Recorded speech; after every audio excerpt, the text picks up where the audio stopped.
All right, we're back working above ground now. The last one of my claims. This one I haven't spent much time on, and I need to explore it a little better to see if it's worth hanging on to or not.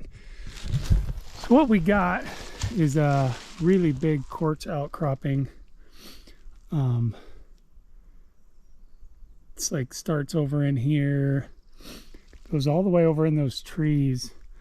And I need to expose it better. It looks like it's laid in this way. So my guess is maybe it's from there to over there. I mean, this thing could be 15 feet wide. I had found a little bit of gold the first time when I located it. And my thought was a low-grade vein this big could be profitable. I could bring a mini excavator in here with a jackhammer bit and do some damage in a hurry. So might have to cut like 30 trees out of the road to get in here. My ATV, I might cut this one out of here. And yeah, I'm going to work on getting all this exposed and dug out. I'd like to do a few shots with my Sierra Blaster just to kind of make a fresh face on the veins and get a better look at it. So I'm gonna start getting cleaned up, and see. Okay, so I did a bunch of digging here. It's almost more confusing now. So you go over here around this tree. See a little bit of quartz sticking out there. Looks like this vein, this is the footwall running. This vein is, you know, a little more horizontal. It's not a vertical. So that's greenstone down there. We got going here. If you go around to this other tree, or around the tree, so that vein there, it looks like it's probably just like split here. Here's a footwall of that one. The other footwall is a little over there. And then it kind of hits this crack here. And this quartz outcropping, I think, is separate. And it seems to almost be running up. But it has a top here that seems to be kind of pinching down. All right, having some SD card issues. Anyway. So the hanging wall seems to be, you know, pretty much the same, but then this piece is kind of running there. Anyway, I'm going to try to knock a few shots off of those there for a sample, kind of get a better look at a clean face on this stuff. Maybe some of this too. So anyway, I'll get set up and do a couple shots. All right, let's go fire this bad boy.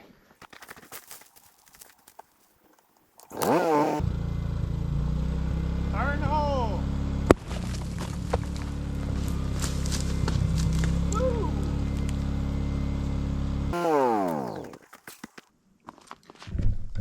Well, that one worked good. Knocked a big chunk off, rolled down the hill there. So let's break this up, pull those heads, and see what it looks like. And I got my money's worth out of those two shots. Man, it broke the hell out of this stuff. It's pretty good looking quartz, super rusty, oxidized. So I think I'll break that thing up, get a sample from this spot, and I think I'm gonna run a couple shots in that one up there. All right, let's get those bad boys fired. Fire in the hole.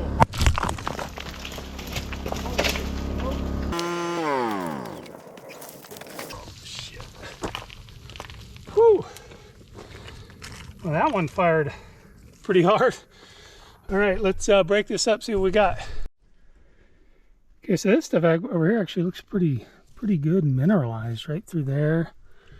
This little layer here, that band, I'll get some of that. This actually looks pretty decent. See if it has any gold in it when I get back to the shop. Troubles, hopefully you got some of that.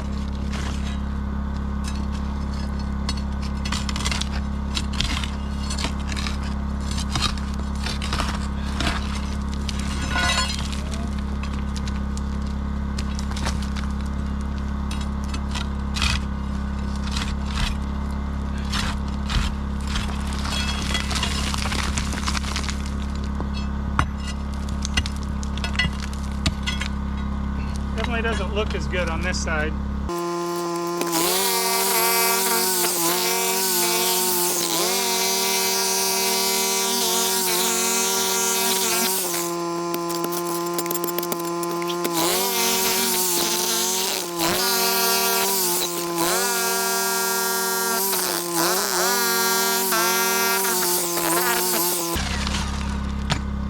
Alright, that's good enough, just a bucket worth. This stuff doesn't look very good anyway, so we shall see. A little rusty right there, but alright, let's get her loaded up. Alright, I'm loaded up, ready to go. Pretty tired. So there's the aftermath. It's a pretty interesting vein system. If I see some decent gold in there, I think next time I visit here will be with a mini excavator. Really open this bad boy up. You can see the blasting knocked quite a few big chunks down into the road here. All the way down into there. But yeah, hopefully it's got good gold, because it's a big vein. Just even 1/10 of an ounce to the ton with something that big would be pretty profitable, especially with such easy access. So yeah, see what happens. On to the next adventure tomorrow.